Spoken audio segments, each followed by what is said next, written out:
I watched my sister faint at my wedding, and honestly, I smiled. Because she was wearing the fake dress she stole from my closet, while I was wearing the $15,000 original she didn't know existed. I'd love to know which corner of the globe you're watching from, and if this story speaks to you, make sure to subscribe. Tomorrow's video is one you absolutely can't miss. My name is Elena Clark, and I need to tell you about the most satisfying moment of my entire life.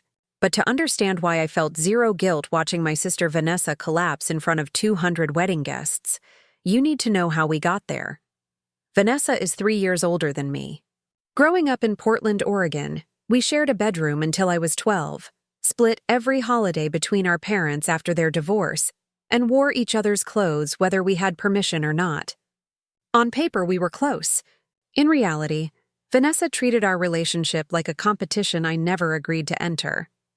When I got accepted to UCLA with a partial scholarship, Vanessa told everyone at Thanksgiving dinner that California schools were overrated and that her decision to stay local for community college was more mature. When I landed my first marketing job at a tech startup in Seattle, she posted on Facebook about how corporate jobs kill creativity and how her freelance graphic design work was real art.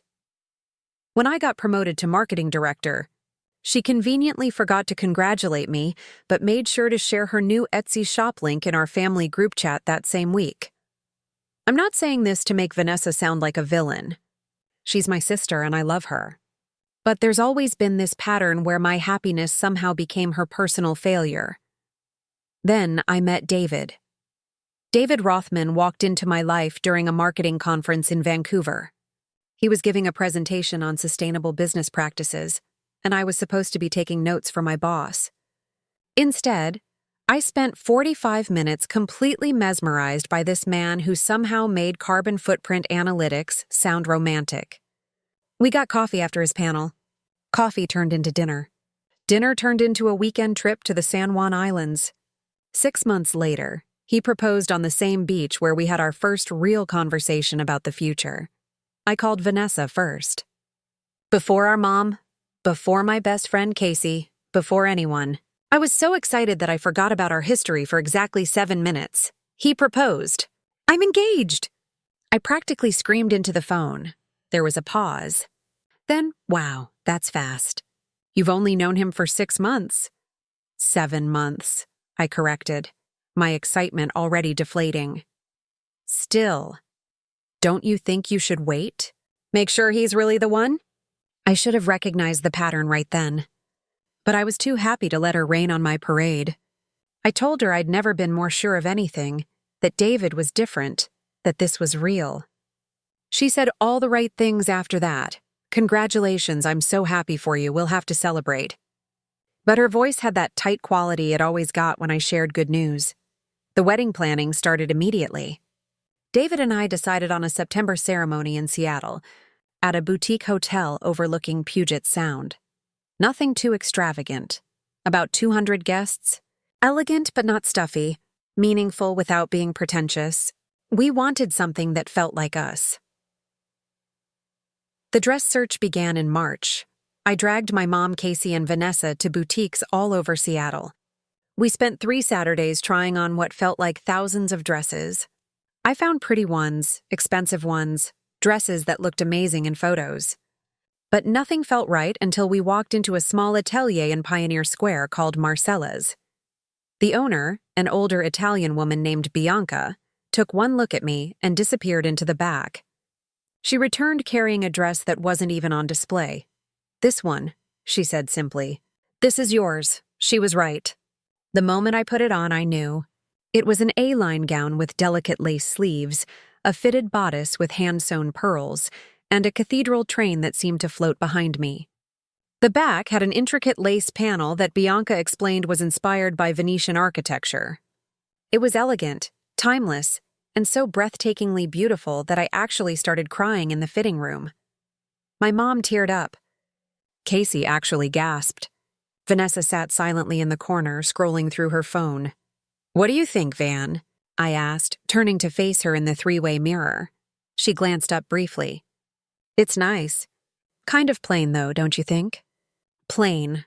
The dress that made me feel like a princess was plain. Bianca quoted me the price, $15,000. My stomach dropped. That was way over my budget.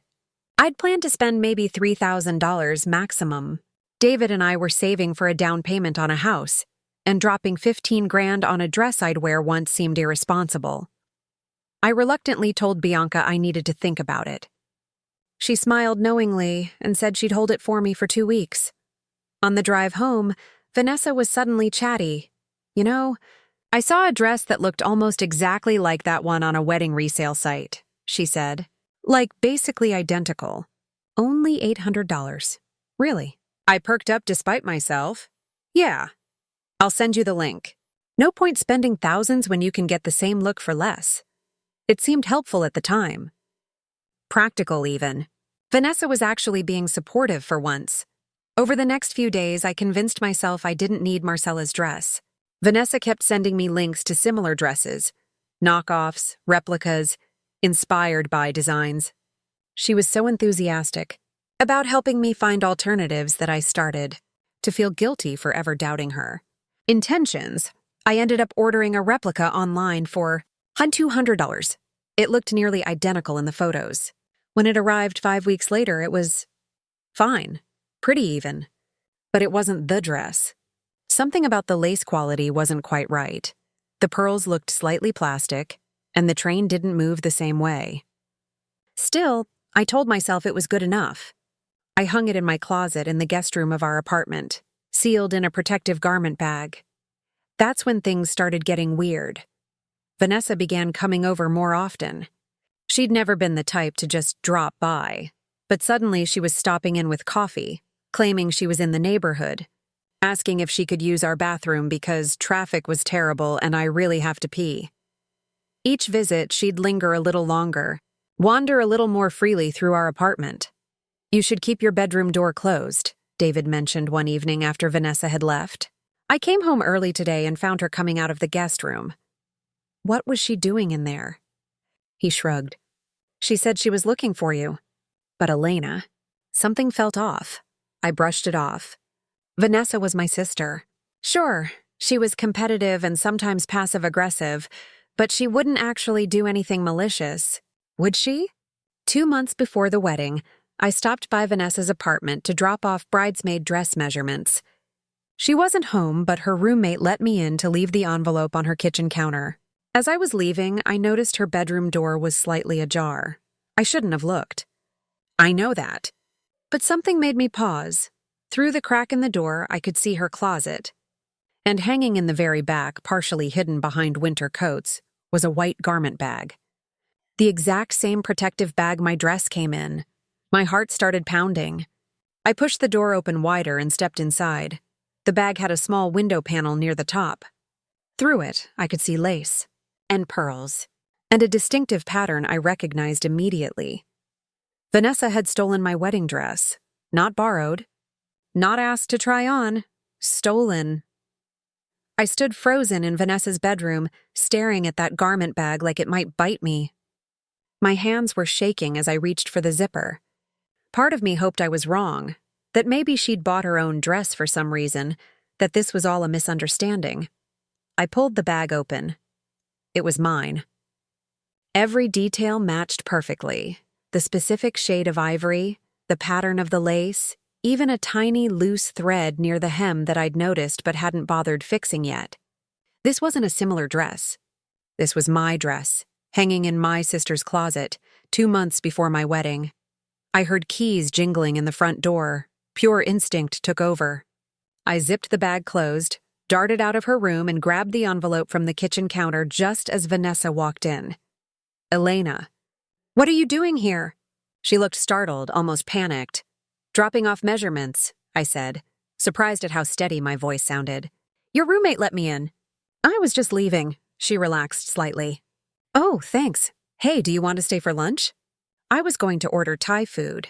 I looked at my sister, her hopeful smile, her casual tone, the way she was already pulling out her phone to show me the menu. She was acting completely normal, like she hadn't just stolen the most important item for the biggest day of my life. Can't, I managed. Meeting David in 20 minutes. I left before she could respond, practically running to my car.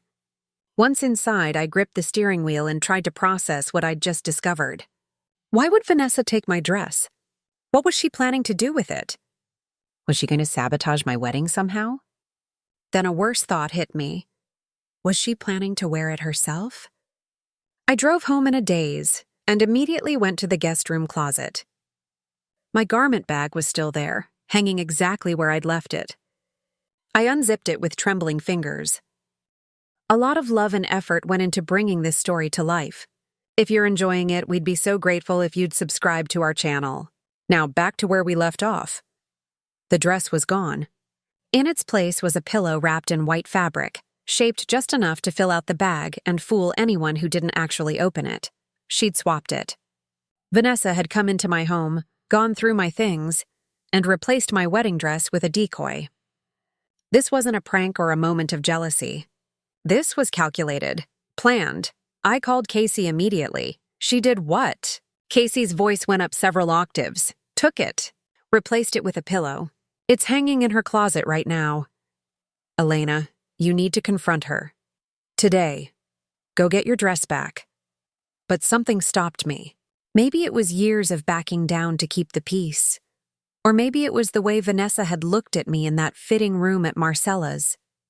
That expression I couldn't quite read. Whatever it was, I realized that confronting her wouldn't solve anything. She'd deny it, or cry, or somehow make me feel guilty for accusing her. She'd done it before with smaller things. No, I said slowly. I have a better idea. What kind of idea? Casey sounded suspicious. The kind that requires me to visit Marcella's tomorrow. The next morning, I walked back into the boutique atelier in Pioneer Square. Bianca looked up from a dress form and smiled like she'd been expecting me. The girl with the good taste returns, she said warmly. Is the dress still available? I asked. The one with the Venetian lace? For you? Always. She disappeared into the back and emerged with the same gown that had taken my breath away months ago. I knew you would come back. I tried it on again. It was still perfect, even more beautiful than I remembered.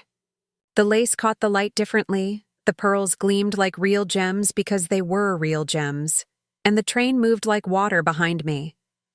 I'll take it, I said. Excellent choice. When is the wedding? 2 months? Bianca nodded thoughtfully. We'll need one fitting to make sure everything is exact. When can you come back? We scheduled the fitting for 3 weeks out. I paid a deposit using money from my personal savings account, the one David didn't have access to, the one I'd been building since college. The dress would be ready 1 week before the wedding. As I left the boutique, I felt something I hadn't felt in weeks. Control. Vanessa thought she was ruining my wedding, but she had no idea what was coming. Over the next few weeks, I played the role of the stressed bride perfectly. I complained to Vanessa about dress fittings, about how the alterations weren't quite right, about how I was worried the dress wouldn't be ready in time. She listened with fake sympathy, occasionally suggesting that maybe I should have gone with something more expensive and better quality. You know, it's not too late to get a different dress, she said during a family dinner. I saw some gorgeous options at that boutique in Pioneer Square. Marcella's? A little pricey, but for a wedding, the audacity of it made my jaw clench. She was literally wearing my earrings, ones she'd borrowed years ago and never returned, while suggesting I buy the exact dress she'd stolen from me. The dress is fine, I said firmly. Everything's under control. David noticed I was acting strange. He'd catch me smiling at random moments or laughing at something on my phone that I wouldn't explain. What's going on with you? He asked one night as we were getting ready for bed. I almost told him everything. But David was a problem solver, and he'd want to fix it immediately. He'd confront Vanessa, involve our families, turn it into a whole dramatic thing before the wedding. I needed this to play out my way. Just excited, I said, which wasn't entirely a lie. 2 more weeks until we're married, he kissed my forehead. 2 more weeks until you're stuck with me forever. Can't wait. I went to Marcella's for my fitting exactly as planned. Bianca had made tiny adjustments that made the dress fit like it was designed specifically for my body. Because it was. This wasn't a replica or a knockoff or a close enough version. This was art, craftsmanship, and $15,000 worth of pure perfection. "You'll be the most beautiful bride I've ever dressed," Bianca said, her eyes getting misty. "That sister of yours who came in last week asking about this dress? I told her it was sold. I knew it was meant for you." My head snapped up. "Vanessa came here?" "She didn't give her name, but she matched your description. She wanted to know if we had any more dresses like this one, or if we could make a copy." I told her we don't do copies. Bianca's smile had a knowing edge. "Each dress is unique. There is only one, and you have it." So Vanessa had tried to get her own version. When that didn't work, she'd simply taken mine. The realization made everything click into place. She didn't want to ruin my wedding. She wanted to be me at my wedding. She wanted to walk into that venue in the dress everyone would admire and feel like she'd finally won. 1 week before the wedding, Vanessa called me. "Hey, I know this is kind of weird, but I was wondering if I could try on your dress," she said. Her voice casual, but with an edge of something else. "I'm thinking about dress styles for when I eventually get married, and yours is so pretty. I'd love to see what that style looks like on me." The sheer boldness of it took my breath away. She'd already stolen it, tried it on who knows how many times, and now she was calling to ask permission like that would somehow absolve her. "Sure," I said sweetly. "Come over Saturday afternoon." "Really? That's great. Thanks, Elena." Saturday came. Vanessa showed up at our apartment with her makeup already done, hair styled in loose waves that looked suspiciously like bridal hair. She was practically bouncing with excitement. "So, where is it?" she asked, looking around. "Guest room closet," I said. "The garment bag." She practically ran to the room. I followed slowly, watching as she unzipped the bag and pulled out what she thought was my wedding dress. Her face fell slightly. The replica I'd ordered online was nice, but it clearly wasn't what she remembered. "Oh," she said, trying to hide her disappointment. "It looks different than I remembered." "Lighting," I said. "Try it on." She did. It fit her decently, though not perfectly. She stood in front of the mirror, adjusting the neckline, turning to see the back. "It's beautiful," she said, but her voice lacked conviction. "You're going to look amazing." "Thank you," I replied, watching her carefully. Though actually I made a last-minute change. Her eyes shot to mine in the mirror. "What kind of change?" "I decided to go with something different. This dress is nice, but it wasn't quite right. So I'm wearing something else." "Oh." She looked relieved. "Well, good. You should wear whatever makes you feel beautiful." She couldn't get out of that dress fast enough. As she was leaving, she hugged me tight. "I'm so happy for you, Elena," she whispered. "You deserve this." I hugged her back, already counting down the days. The morning of my wedding, I woke up at 5 a.m., even though I didn't need to be at the venue until noon. I couldn't sleep. Not from nerves about marrying David. I'd never been more certain of anything. But because today was the day Vanessa would finally understand what she'd done. Casey arrived at my apartment at 7 with coffee, bagels, and a knowing grin. "Today's the day," she said, setting everything down on my kitchen counter. "Are you ready for this?" "More than ready," I said. "Did you handle the thing we discussed?" She nodded. "The photographer knows to capture everything. And I mean everything. Every reaction, every moment. She'll be positioned perfectly to catch Vanessa's face when you walk down the aisle." Casey had helped me orchestrate the final details. We'd told the photographer, Miranda Hayes, that there might be some family drama, and to make sure she documented all the candid reactions during the ceremony. Miranda had been photographing weddings for 15 years and had seen everything, so she didn't ask questions, just confirmed she'd capture every moment. My phone buzzed. A text from Vanessa. "Getting ready? Can't wait to see you as a bride? Love you, sis." The heart emoji felt like a knife. I typed back, "Love you too. See you soon." At 9 a.m., I drove to the hotel where David and I were getting ready in separate suites. My mom, Casey, and 3 other bridesmaids were already there, along with the hair and makeup team. The real dress, Marcella's original, was hanging in a locked closet that only I had the key to. Is Vanessa coming to get ready with us? My mom asked, sipping mimosa. She texted that she wanted to get ready at home, I lied smoothly. Said she'd meet us at the venue. The truth was, I had no idea where Vanessa was or what she was doing. But I had a pretty good guess. The hair and makeup took 2 hours. I looked in the mirror and barely recognized myself, in the best way possible. My hair was swept up in an elegant low bun with small white flowers woven through it. My makeup was subtle but flawless, making my eyes look bigger and my skin look like porcelain. Time for the dress, Casey announced. Unlocking the closet, she pulled out the garment bag.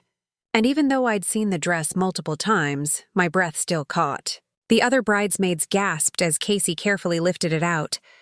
"Elena, this is incredible," my mom whispered. "When did you get this?" "I thought you bought that other one." "Last-minute change," I said. I wanted something special. It took 3 of us to get me into the dress properly. The moment it settled onto my body, everything felt right. The lace sleeves fit perfectly, the bodice hugged every curve, and the cathedral train spread behind me like something out of a fairy tale. The Venetian lace panel on the back caught the light streaming through the hotel windows, creating patterns that looked almost magical. My mom started crying. Not delicate tears, full-on sobbing. "You look like a dream," she managed. "My baby girl." Casey handed her tissues while giving me a significant look.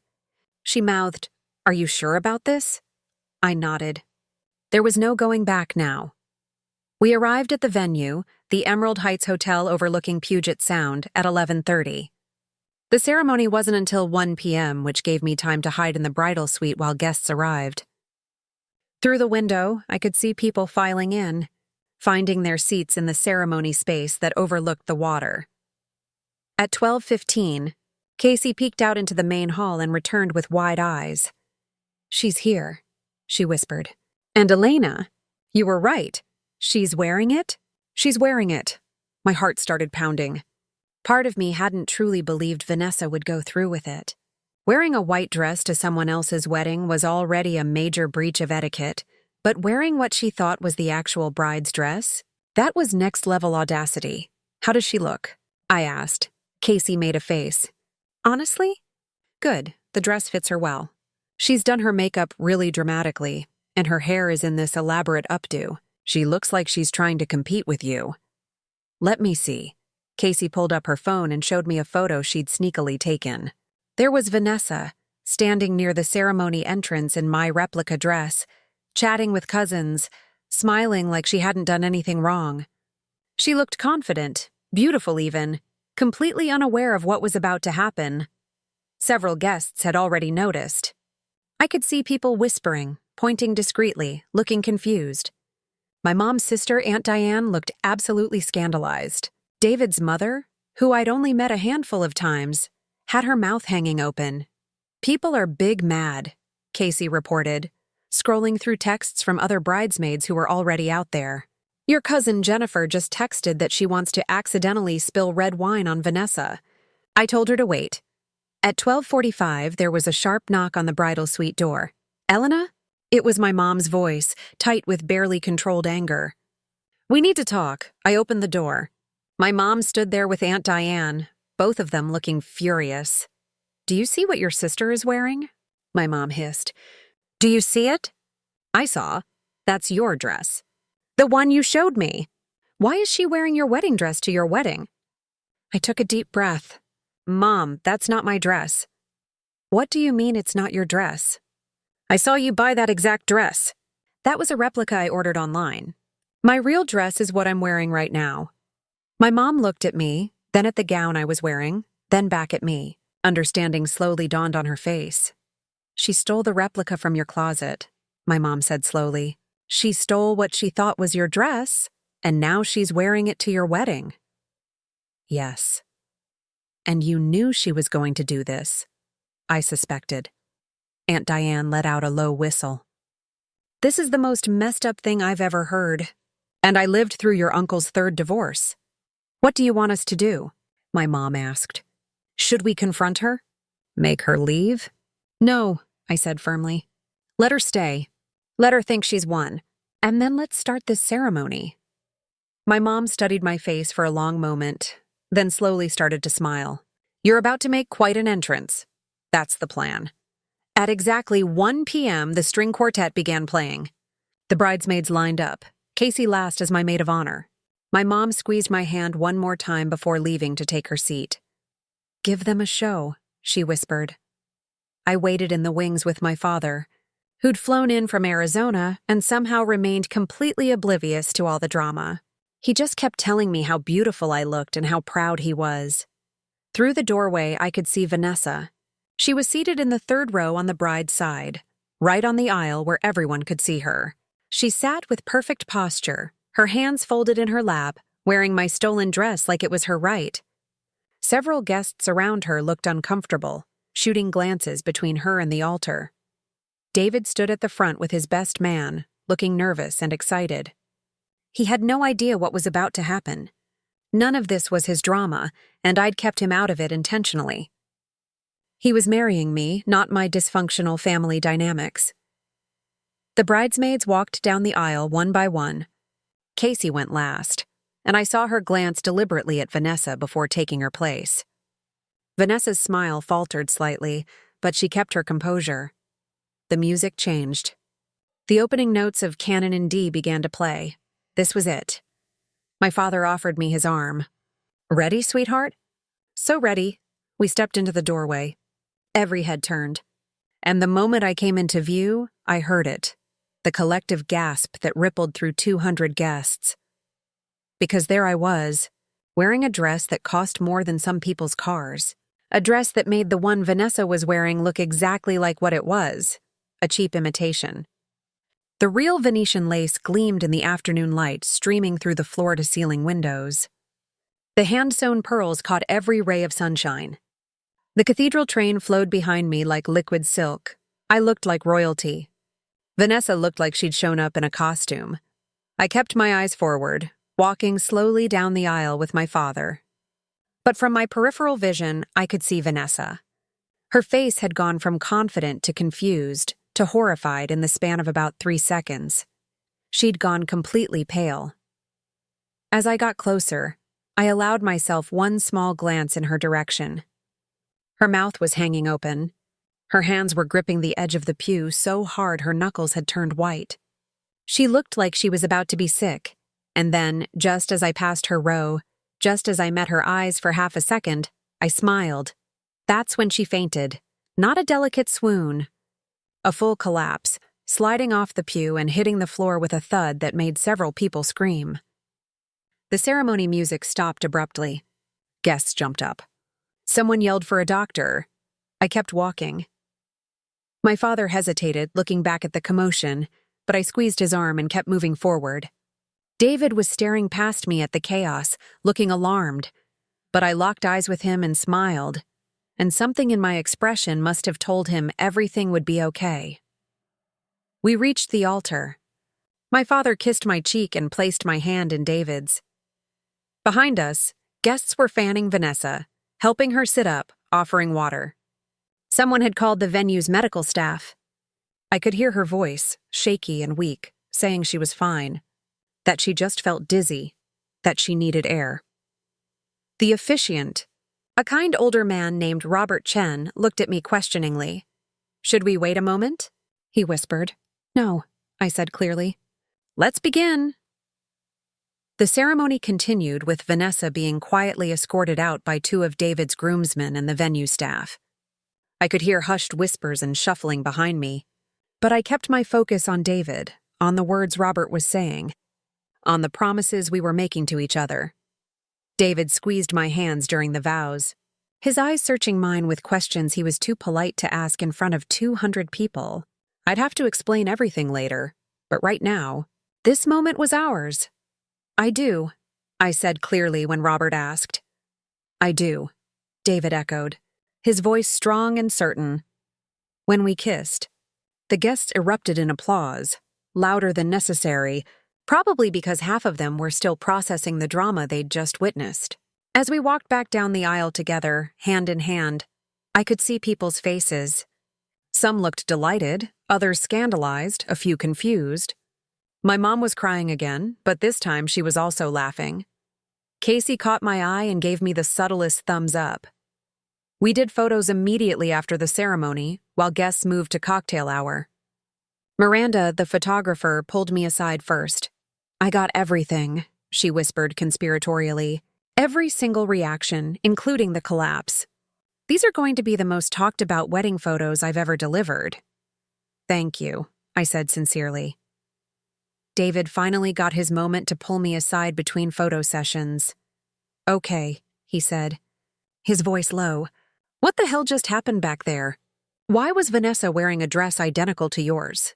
And why did she pass out when she saw you?" I took a breath and gave him the abbreviated version. The stolen dress, the replica, the real gown, the entire calculated plan. His eyes got wider with each detail.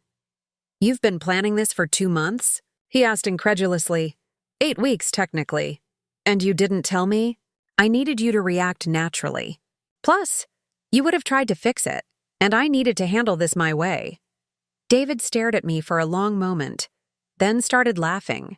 Not a polite chuckle, a full, genuine laugh that made his shoulders shake.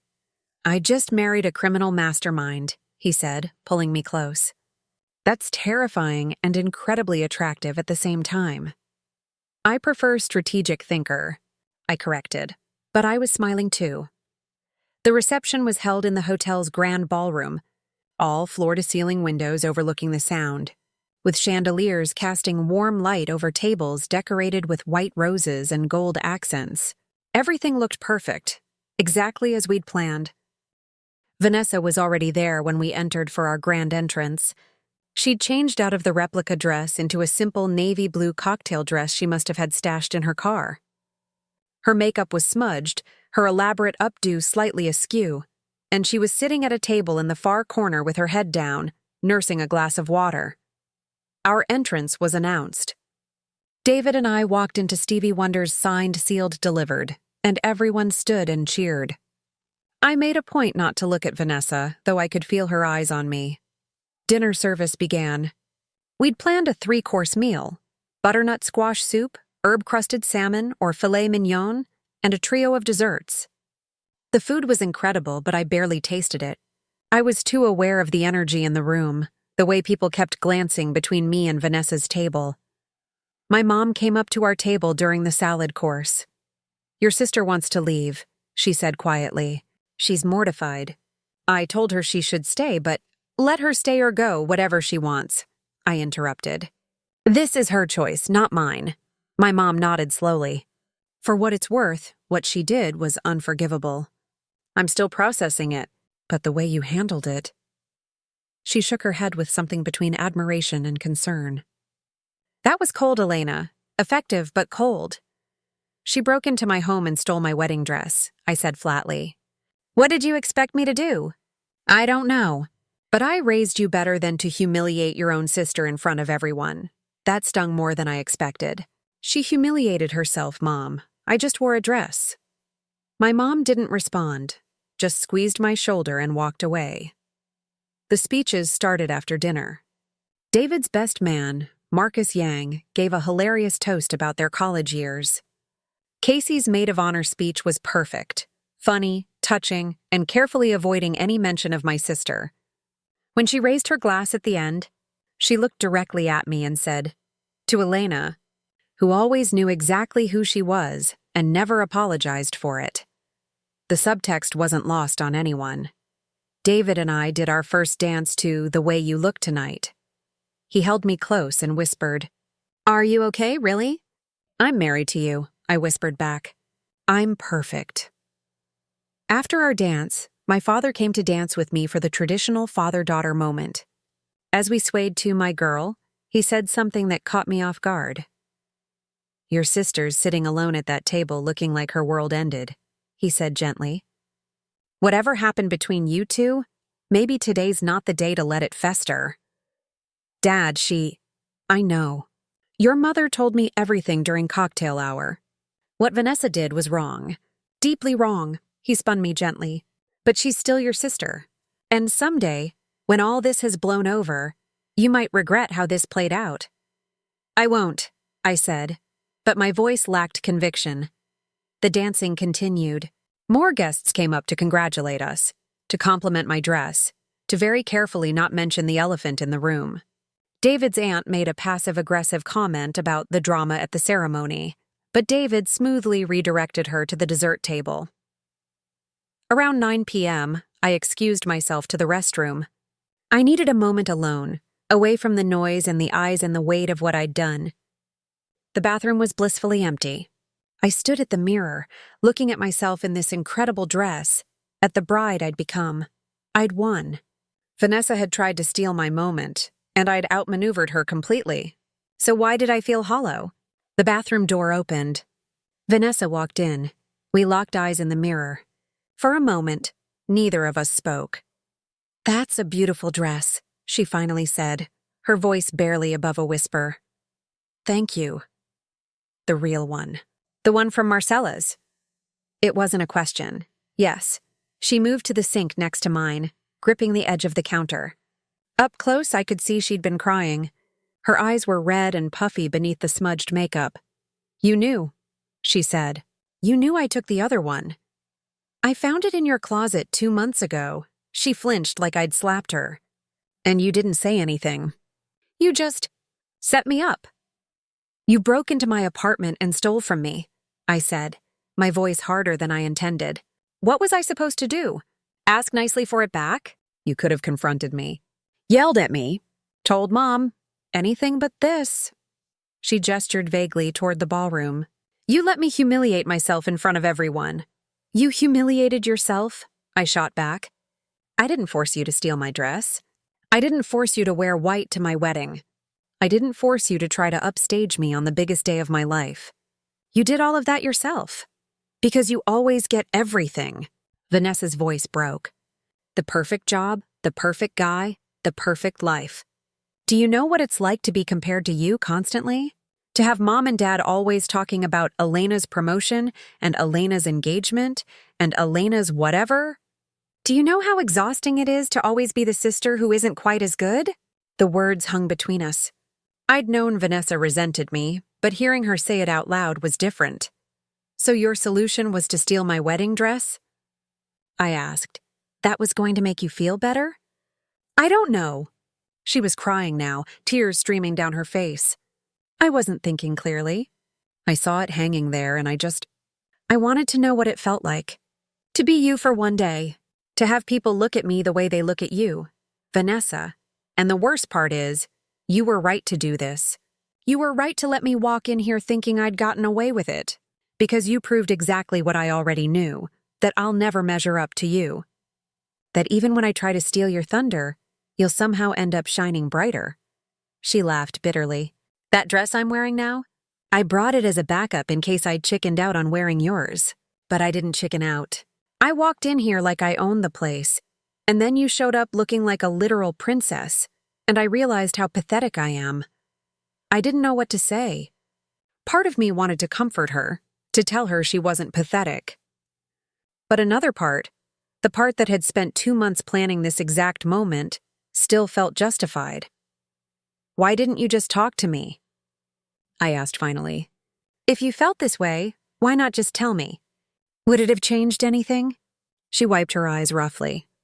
"You'd still have the perfect life and I'd still be the mess of a sister watching from the sidelines." "You're not a mess.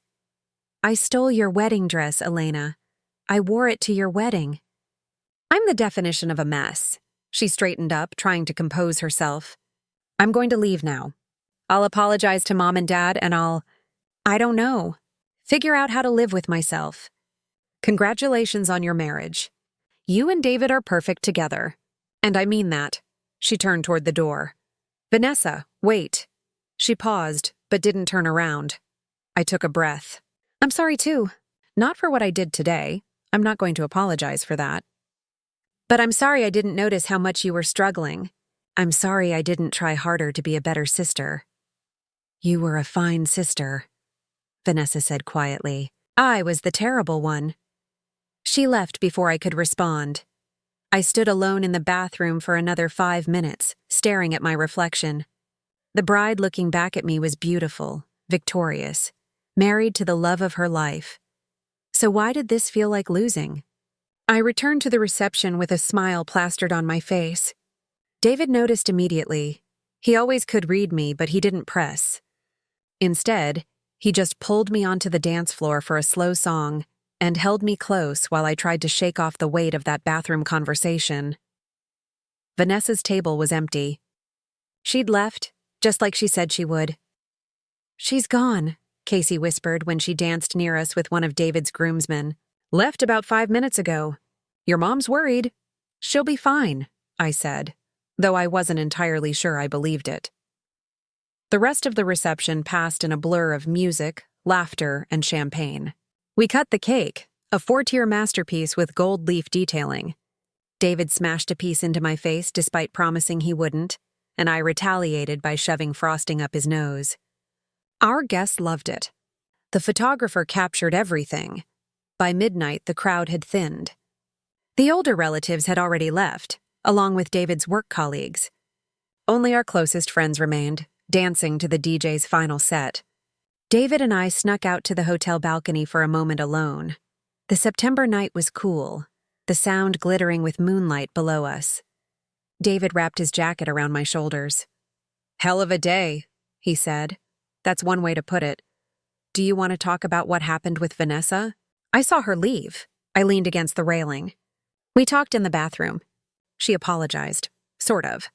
Mostly she just explained why she did it, and I don't know if I feel better or worse." I turned to face him. "I spent 2 months planning this moment. I wanted her to feel exactly what she felt today, humiliated, exposed, defeated. And it worked.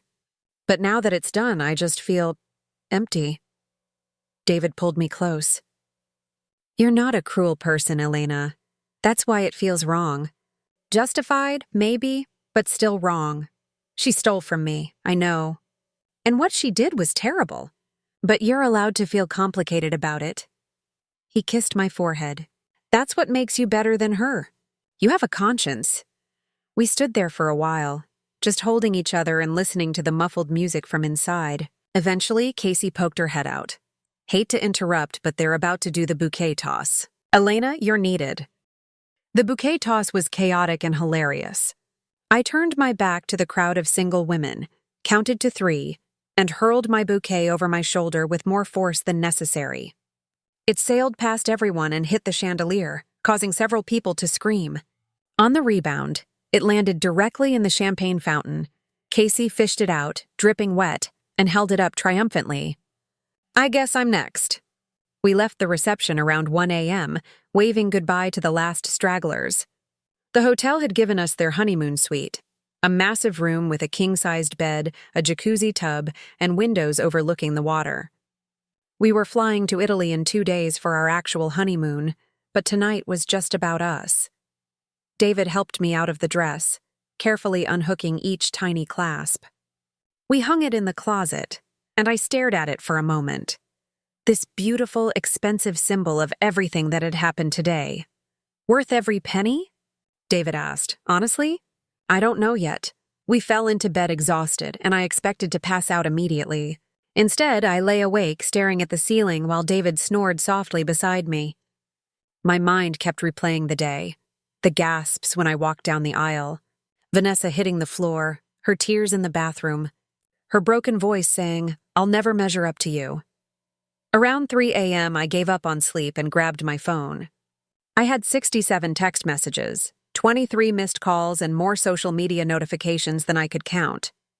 Apparently, several guests had posted about the wedding, and the dress drama had become a hot topic. One text stood out. From Vanessa, sent at 1:47 a.m. "I know you're probably sleeping, but I needed to say this. You deserved a perfect wedding day, and I tried to ruin it because I'm jealous and petty and can't stand watching you succeed. I don't expect you to forgive me. I wouldn't forgive me, but I am sorry, truly. And that dress really was the most beautiful thing I've ever seen. Congratulations on your marriage. I hope I can be happy for you someday without it hurting." I read it 3 times. Then I typed a response, deleted it, typed another, deleted that too. What was I supposed to say? Thanks for the apology after you stole from me. I forgive you for trying to sabotage my wedding. Finally, I settled on, thank you for saying that. We should talk. Really talk. After I'm back from Italy. I sent it before I could overthink it. Her response came immediately, like she'd been waiting. I'd like that. Have an amazing honeymoon. You earned it. I set my phone down and finally felt something release in my chest. David stirred beside me. Can't sleep? He mumbled. Just thinking. About your sister? Yeah, he pulled me closer. You'll figure it out. You always do. Now sleep. We have a flight to catch in 2 days, and you're going to want to be rested for all the pasta I plan to eat in Rome. I laughed and settled into his arms. This time, sleep came easier. The next morning, we had brunch with both our families before everyone headed home. My mom pulled me aside while David was loading leftover gifts into our car. I talked to Vanessa last night, she said. She's a mess. Ashamed, embarrassed, can barely look at herself in the mirror. I know. She texted me. What she did was unforgivable, but she's still your sister. My mom's eyes were serious. I'm not asking you to forgive her today or next week or even next year. But don't let this destroy your relationship completely. I've seen siblings stop talking over less and they always regret it eventually. Did she ask you to say this? No. I'm saying it because I'm your mother and I know you. You're tough, Elena, but you're not heartless. That guilt you're feeling? That's your conscience telling you that revenge doesn't feel as good as you thought it would. She was right. But I didn't want to admit it. She broke into my apartment, Mom. I know. And she'll have to live with that. But you'll have to live with how you responded. Make sure it's something you can live with. Italy was incredible. We spent 2 weeks eating our way through Rome, Florence, and the Amalfi Coast. We saw the Colosseum, the Uffizi Gallery, and the Duomo. We drank wine on terraces overlooking the Mediterranean and made love in hotel rooms with shuttered windows. David was attentive, funny, and exactly what I needed. But even in paradise, I kept thinking about Vanessa. I thought about her while eating gelato in Positano. I thought about her while touring the Vatican. I thought about her while David and I watched the sunset from our balcony in Sorrento. You're doing it again, David said one evening. Doing what? Thinking about your sister instead of thinking about your incredibly handsome husband who just carried you up 4 flights of stairs because the elevator was broken. I laughed. You're right. I'm sorry. Don't be sorry. Just talk to me. What's going on in that head of yours? I took a breath. I keep wondering if I went too far. If there was a better way to handle it. If I should have just confronted her from the beginning instead of turning it into this elaborate revenge plot. Do you regret it? I regret that it was necessary. I regret that my sister felt so inferior to me that she thought stealing my dress would make her feel better. I regret that our relationship got to this point. I paused. But do I regret wearing that dress and watching her realize she'd been caught? No. She needed to face consequences. Then you did what you needed to do, David said simply. And now you're processing it. That's healthy. When did you get so wise?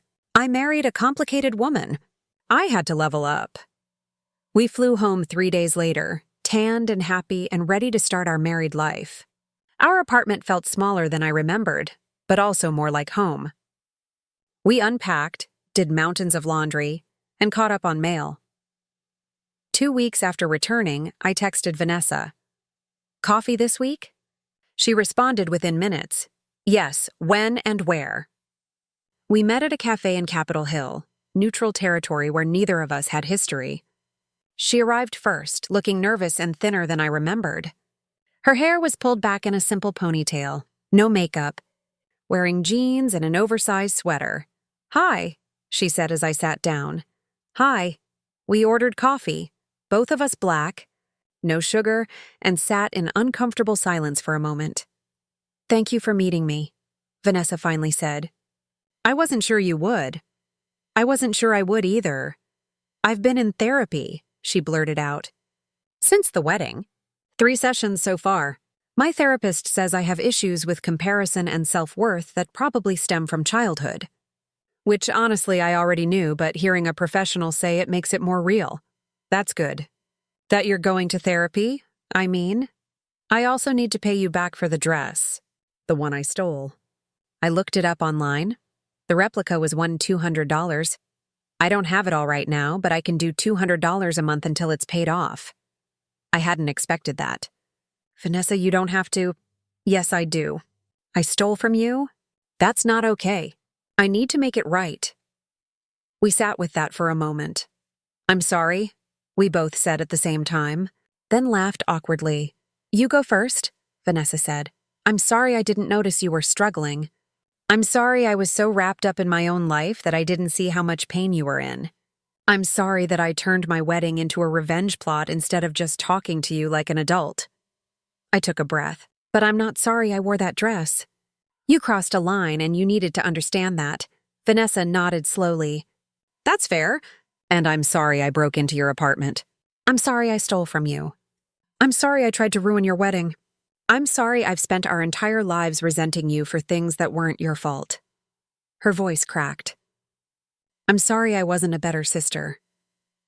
We can both be better, I said quietly. Yeah, we can.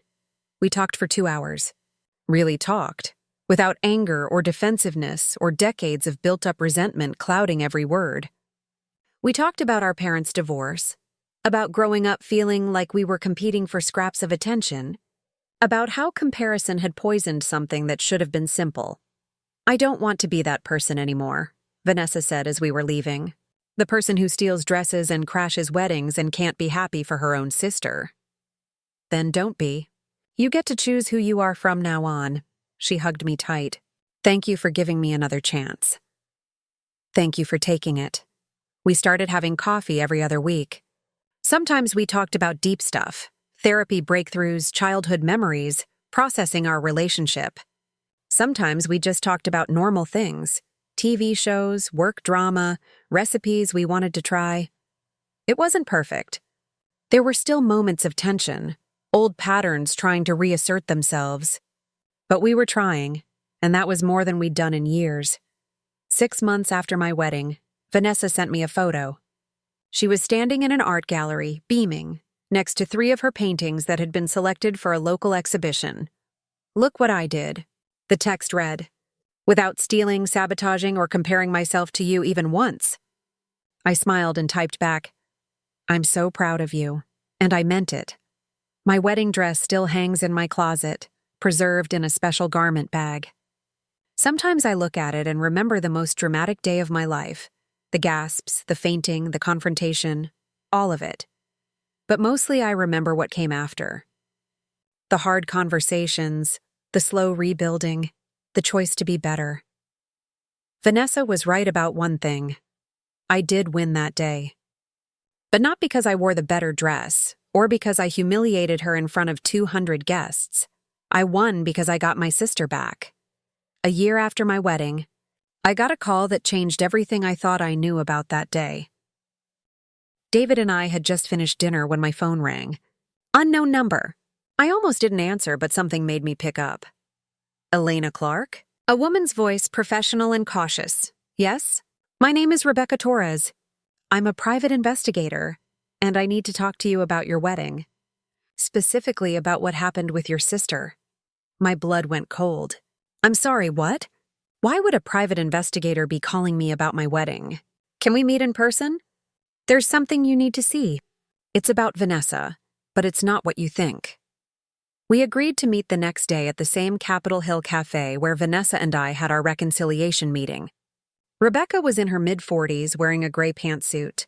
With sharp eyes that seemed to catalog everything, she slid a manila folder across the table before I'd even ordered coffee. Before you open that, I need to explain how I got involved, Rebecca said. 3 months ago, I was hired by someone who attended your wedding. They witnessed what happened with your sister and thought something didn't add up. They paid me to investigate. Who hired you? I can't disclose that. Client confidentiality. But what I found, she tapped the folder. It's complicated. I opened it. Inside were printed emails, text message screenshots, and photos. The first email was dated 8 months before my wedding. From an address I didn't recognize to Vanessa's email. The subject line read, "An opportunity you can't refuse." I started reading, and my hands began to shake. The email laid out a detailed plan. Someone had contacted Vanessa, told her they knew about her resentment toward me, and offered her $10,000 to steal my wedding dress and wear it to the ceremony. The sender claimed they were a disappointed ex of David's who wanted to ruin our wedding day. "This can't be real," I whispered. "Keep reading," Rebecca said. The next document showed Vanessa's response. "I don't know who you are, but this is insane. I would never do something like that to my sister." But the emails continued. The mysterious sender kept pushing, increasing the offer to $15,000, then $20,000. They sent Vanessa screenshots of my social media, pointed out every time I'd posted about a promotion or achievement, weaponized her insecurities with surgical precision. Then came the emails where Vanessa's responses started changing. How would I even do this? If I did this, and I'm not saying I would, how would I get the dress? $25,000 final offer, and you need to guarantee I won't get caught. My stomach churned. The timeline matched perfectly. These emails explained the strange visits to my apartment, the sudden interest in my dress, everything. She was paid to do it? I asked, my voice hollow. Initially contacted with that offer. Yes, but here's where it gets interesting. Rebecca pulled out another set of documents. Vanessa never took the money. What? Look at these bank records. I obtained them through, let's say, creative means. No deposits matching those amounts ever hit her account. And these texts, she pointed to screenshots from Vanessa's phone, show her telling the sender she couldn't go through with it. The texts were dated 2 weeks before my wedding. Vanessa. I can't do this. I'm sorry. I know I said I would, but she's my sister. Keep your money. Unknown. It's too late to back out now. You've already taken the dress, Vanessa. I'll return it. I'll put it back. She'll never know. Unknown. If you don't follow through, I'll tell Elena everything. I'll tell her you were planning this for months. That you were going to take money to humiliate her. Even if you back out now, your relationship is over, Vanessa. You're blackmailing me? Unknown. I'm ensuring you finish what you started. Wear the dress. Show up at the wedding. Or I send Elena everything. I felt like I couldn't breathe. So she was being blackmailed into doing it? That's what the evidence suggests. She stole the dress initially when she thought she'd get paid. But when it became real, when she realized what she was actually doing, she tried to back out. The sender threatened to expose her unless she went through with it. Who sent these emails? Who did this? Rebecca's expression darkened. That's the part you're really not going to like. She pulled out one final document. A credit card statement with a highlighted charge. Marcella's Bridal Atelier, $15,000. The name on the card made my vision blur. Casey Morgan. My maid of honor. My best friend since college. No, I said immediately. No, that's impossible. Casey would never. The IP addresses from the emails trace back to her apartment. The anonymous phone number used to text Vanessa was purchased at a store 3 blocks from Casey's workplace. And this, Rebecca showed me a photo, is Casey entering Marcella's the day before you bought your dress. The photo was grainy but unmistakable. Casey, walking into the bridal boutique, carrying a large envelope. I don't understand. Why would Casey do this? Rebecca leaned back. That's not something I can answer. People's motivations are complicated. But based on the evidence, it appears Casey orchestrated the entire situation. She manipulated Vanessa into stealing your dress, knowing you'd discover it. She may have even tipped you off. Did anyone mention seeing Vanessa with the dress? I thought back.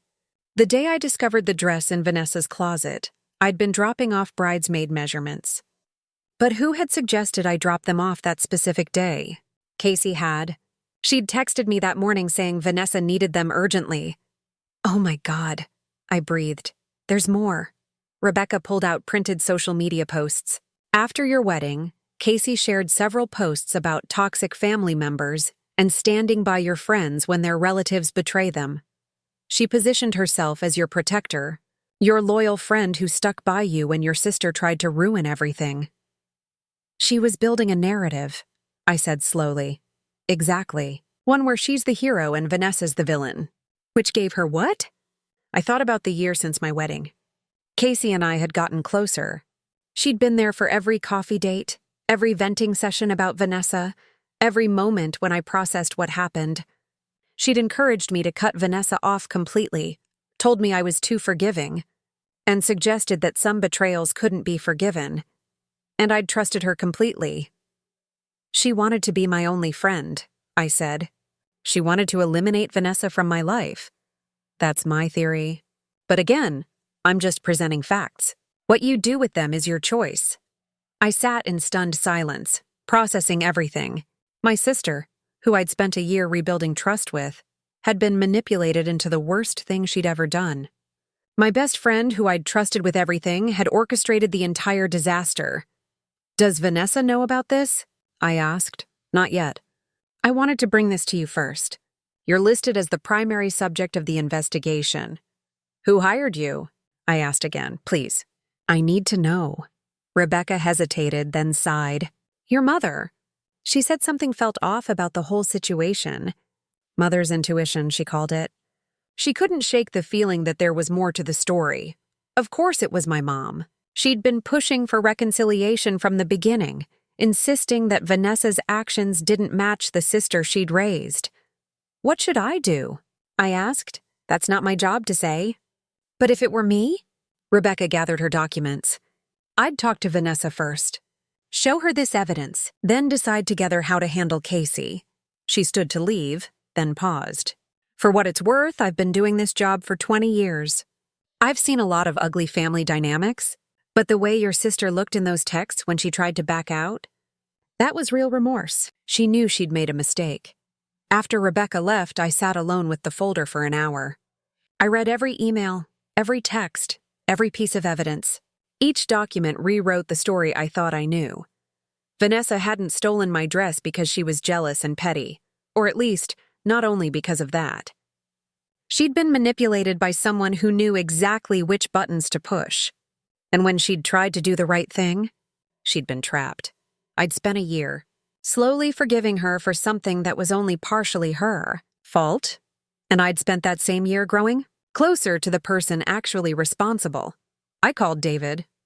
I need you to come home right now, I said. Something's happened. Something big. While I waited for him, I pulled out my phone and looked at Casey's recent texts. Cheerful messages about brunch plans, complaints about her job, a funny meme about marriage. All of it felt sinister now, knowing what I knew.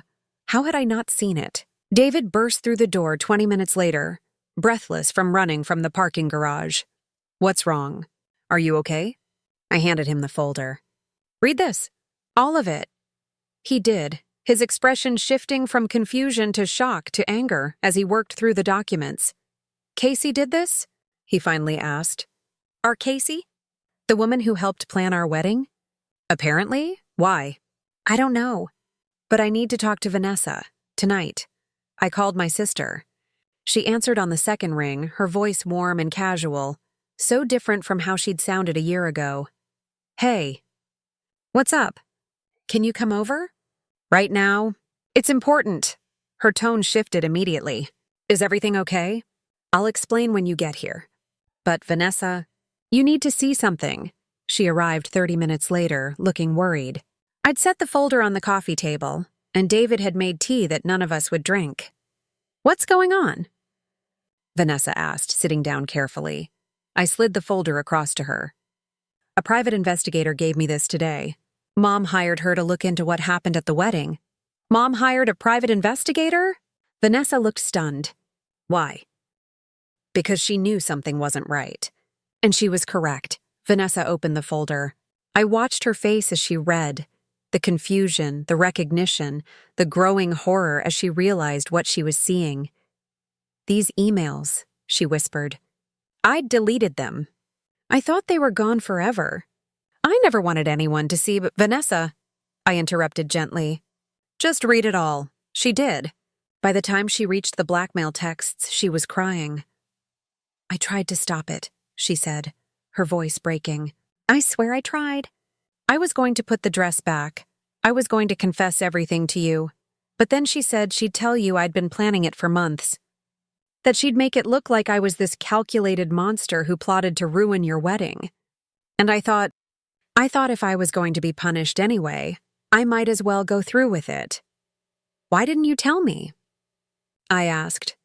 After the wedding, during all our talks, why didn't you say someone was blackmailing you? Because I still made the choice. Vanessa looked up, her face streaked with tears. I still took the dress in the first place. I still entertained the idea of taking money to hurt you. The blackmail doesn't erase that. I was guilty even if I didn't finish it by choice. David leaned forward. Vanessa, who sent these emails? Did you ever figure it out? She shook her head. I had theories, but I could never prove anything. The number was a burner phone. The email was anonymous. I thought maybe it was someone from your work, Elena, or an ex-boyfriend of David's who had issues. She stopped, looking at me with sudden understanding. You know who it was, don't you? I nodded slowly. Casey. Vanessa's face went pale. What? I explained everything Rebecca had found, the credit card records, the IP addresses, the timeline. Vanessa listened in complete silence. When I finished, she said quietly, That actually makes sense. What do you mean? Casey always hated me. Not obviously, but I could tell. Every time you'd mention spending time with me, she'd make little comments. Oh, Vanessa again? I was surprised she has time for you. I thought she was just being protective of you. I never imagined. We sat in heavy silence. The next morning, I texted Casey. Coffee today?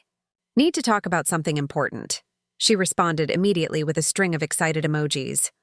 Always. 10 a.m. at our usual spot? Our usual spot. The phrase felt loaded now, like evidence of a friendship I'd thought was real, but had been carefully constructed. Vanessa wanted to come with me, but I told her to stay behind. This was something I needed to do alone. David offered to wait in the car, just in case things went badly. I agreed. Casey was already at the cafe when I arrived, sitting at our favorite corner table with 2 lattes waiting. She'd ordered for both of us, just like she always did. Oat milk, extra shot, caramel drizzle. She knew my order by heart. There's my favorite married lady, she said, standing to hug me. You look stressed. Is everything okay? I sat down across from her, leaving the latte untouched. I had an interesting visitor yesterday. A private investigator. Casey's smile didn't falter, but something shifted in her eyes. A private investigator? That sounds dramatic. What did they want? She wanted to show me evidence about what happened at my wedding. I pulled out my phone and set it on the table between us. Evidence about who really orchestrated the dress situation. Elena, what are you talking about? I opened the folder of photos Rebecca had sent me and slid the phone toward Casey. She traced the emails back to your IP address. Found your credit card charges at Marcella's. Matched the timeline of your texts to Vanessa with the blackmail messages. Casey looked down at the phone, her expression unreadable. For a long moment, she said nothing. Then she picked up her latte and took a slow sip. Okay, she finally said. So you know. The casual admission shocked me more than denial would have. That's it? That's all you have to say? What do you want me to say, Elena? That I'm sorry? That it was a mistake? Casey set down her cup. I'm not sorry. I did what I did for a good reason. A good reason? My voice rose. You manipulated my sister into stealing from me. You blackmailed her into showing up at my wedding in that dress. You tried to destroy our relationship. What possible good reason could there be? Because Vanessa was poisoned. Casey leaned forward, her voice intense. She spent your entire lives making you feel less than. Every achievement you had, she diminished. Every happy moment you shared, she tainted with her jealousy. She was a weight around your neck, and you were too loyal to cut her loose. So you decided to do it for me? Yes, and it worked, didn't it? After the wedding, you were finally free of her. You were happy without her dragging you down. We got closer. You had space to breathe. I stared at her, trying to reconcile this person with the friend I thought I knew. Casey, you didn't free me. You manipulated both of us. You turned my wedding into a weapon. Your wedding was perfect, Casey countered. You looked incredible. David was perfect. Everyone had an amazing time. The only problem was Vanessa. and I engineered a situation where she removed herself from your life permanently. Or at least she should have. Should have? Casey's expression hardened. I saw you two having coffee. Multiple times over the past few months. You let her back in. Because she's my sister. She's toxic. Casey's voice cracked. Don't you see that?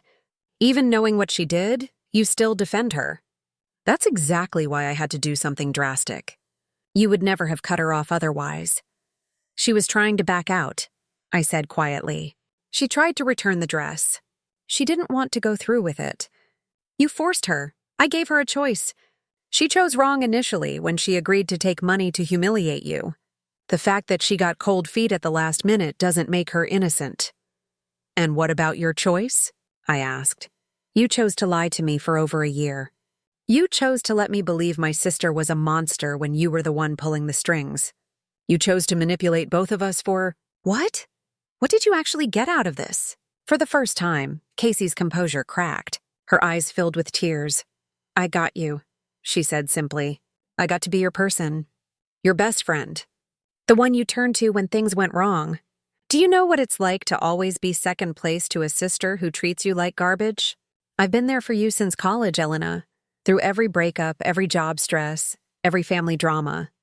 But the moment Vanessa snapped her fingers, you'd drop everything for her. That's not true. It is true. You moved back to Seattle partly to be closer to her. You invited her to be a bridesmaid even though she'd spent 6 months making passive-aggressive comments about David. You kept giving her chances she didn't deserve because she happened to share DNA with you. Casey wiped her eyes angrily. I earned your friendship. She just inherited it. The twisted logic was almost impressive. Casey had convinced herself that destroying my relationship with Vanessa was an act of love. You're right about one thing, I said carefully. Vanessa wasn't always a good sister. She was jealous and competitive and sometimes cruel. But you know what? She owned it.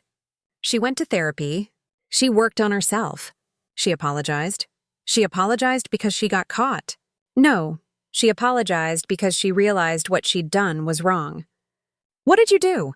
Manipulating people? Lying? Blackmailing someone into hurting their own sister? That's so much worse than anything Vanessa ever did. Casey's face flushed red. I didn't blackmail her. I gave her an opportunity, and she took it. Then I simply reminded her of the consequences of her choices. You threatened to tell me she'd been planning it for months if she didn't follow through. That's literally blackmail. It was leverage. There's a difference. There's really not. We sat in tense silence. Around us, the cafe buzzed with normal morning activity. People ordering drinks, working on laptops, having ordinary conversations. None of them knew they were sitting 10 feet away from a friendship imploding. So what now? Casey finally asked. You're going to end our friendship because I tried to protect you? You didn't protect me. You violated my trust and tried to control my life. I was a better friend to you than Vanessa ever was. Maybe, I acknowledged. But being better than a low bar doesn't make you good. Casey stood abruptly, grabbing her purse. You're making a mistake. You're choosing your toxic sister over someone who actually cares about you. No, I'm choosing honesty over manipulation. There's a difference. She looked at me for a long moment, and I saw something like genuine hurt in her eyes. Maybe she really did believe she'd been helping me. Maybe in her mind, she was the hero of this story. I hope it's worth it, she said quietly. When Vanessa inevitably hurts you again, don't come crying to me. I won't, I promised. Casey walked out without another word. Through the window, I watched her get into her car and sit there for a moment, gripping the steering wheel. Then she drove away. I sat alone with 2 lattes growing cold, processing what had just happened. David appeared in the doorway a few minutes later. I saw her leave. Are you okay? I don't know yet. He sat down across from me and took my hand. What did she say? That she did it to protect me. That Vanessa was toxic and she was trying to free me from her. I laughed bitterly. The scary part is I think she actually believes it. People justify terrible things when they think they're in the right. She wasn't entirely wrong, though. Vanessa was difficult. Our relationship was strained. Maybe Casey saw something I didn't want to admit. Elena, stop!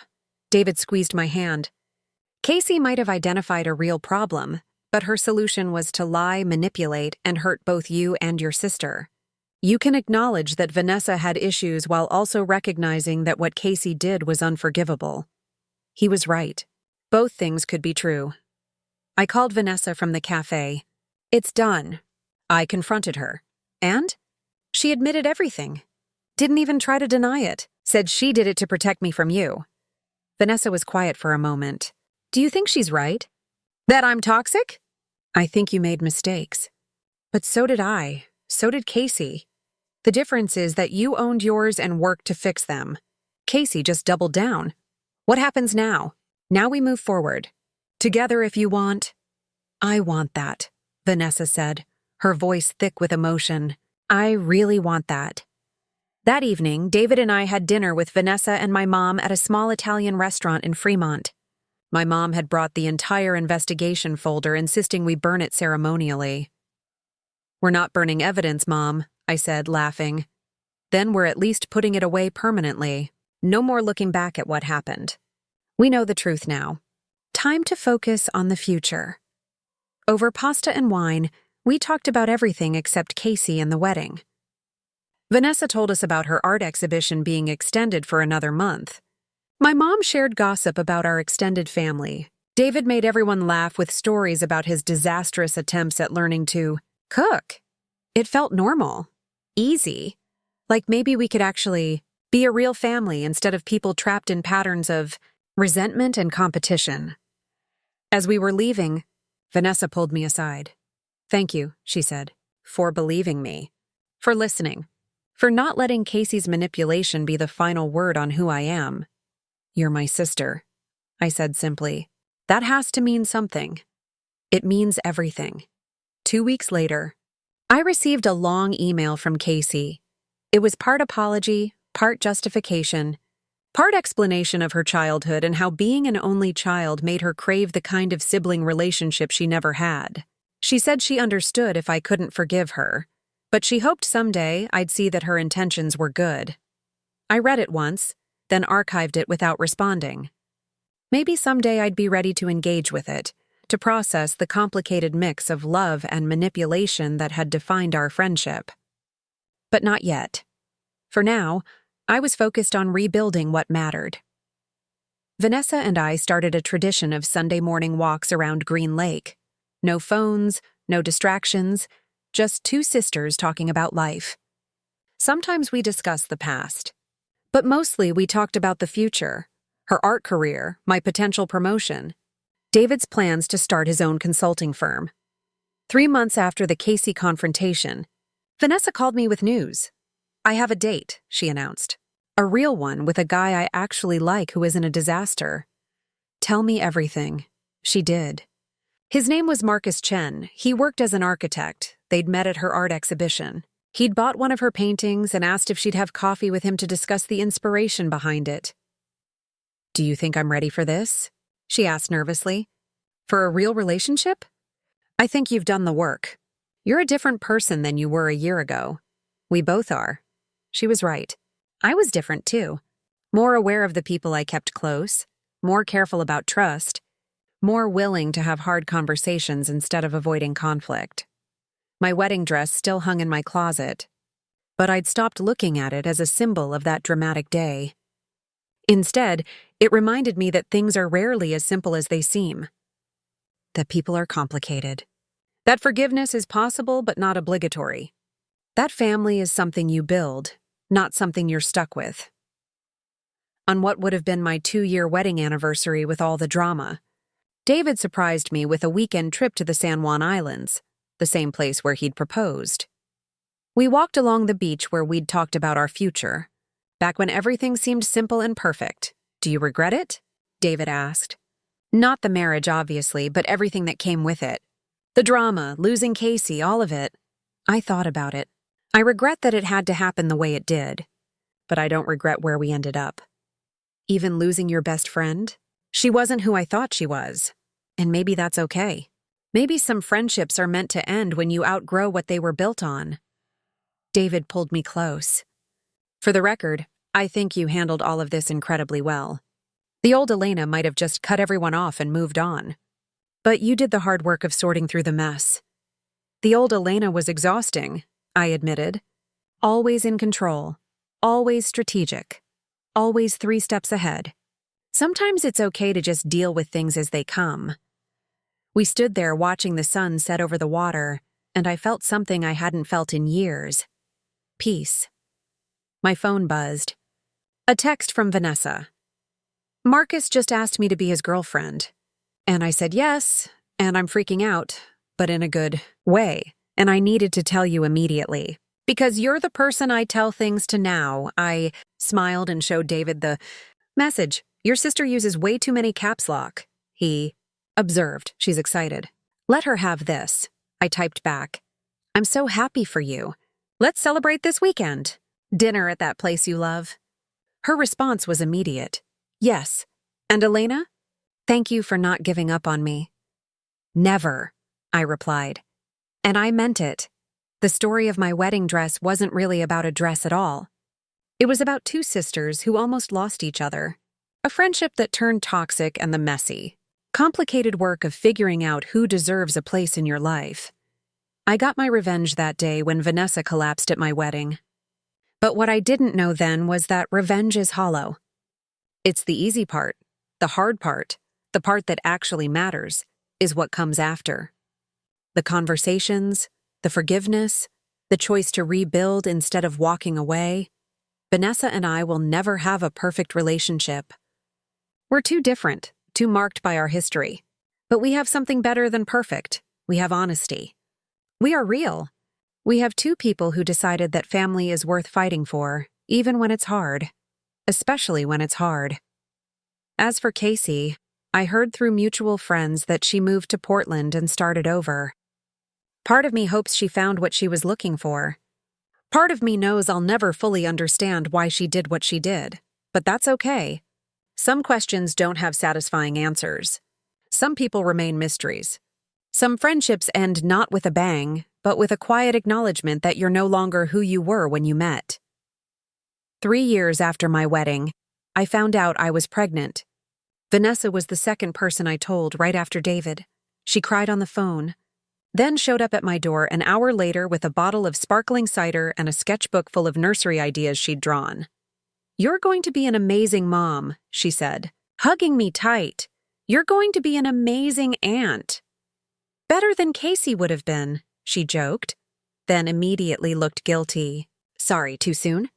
Maybe always too soon, I admitted, but also kind of funny. We laughed, and it felt like freedom. My daughter was born on a rainy October morning, perfect and screaming, and absolutely worth every moment of labor. We named her Sophie Claire Rothman.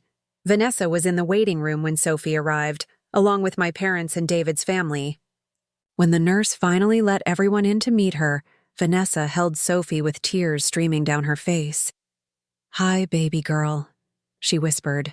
I'm your Aunt Vanessa, and I promise I'm going to be the cool aunt who teaches you about art and never steals your stuff. David snorted, setting the bar pretty low there, Van. I'm all about achievable goals now. I watched my sister hold my daughter, and I thought about everything we'd been through to get to this moment. The competition, the resentment, the stolen dress, the manipulation, the confrontation, the slow rebuilding. It had all been worth it, because this, right here, right now, was family. Messy and complicated and hard-won, but real, and sometimes real is all you need. Looking back, people ask me if I'd do anything differently. Would I have confronted Vanessa immediately instead of planning my revenge? Would I have been more careful about Casey's involvement in my life? Would I have skipped the expensive dress and avoided the drama entirely? Honestly, I don't know, but I do know this. I have my sister back. I have a husband who loves me through complicated situations.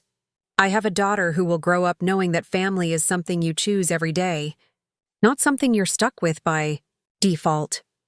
And I have a story that reminds me that the best revenge isn't making someone suffer. It's choosing to heal. Instead of holding on to hurt, it's building something better from the broken pieces. It's learning that forgiveness isn't about forgetting what happened. It's about deciding that what comes next matters more than what came before. My sister took my wedding dress, but in the end, I got something more valuable. I got her back, and that's worth more than any dress could ever be. Looking for more? We've got 2 amazing stories ready for you right on screen. If this one touched you, these are absolutely worth your time. Click to watch them now. And hey, subscribe and hit that bell to never miss our latest uploads.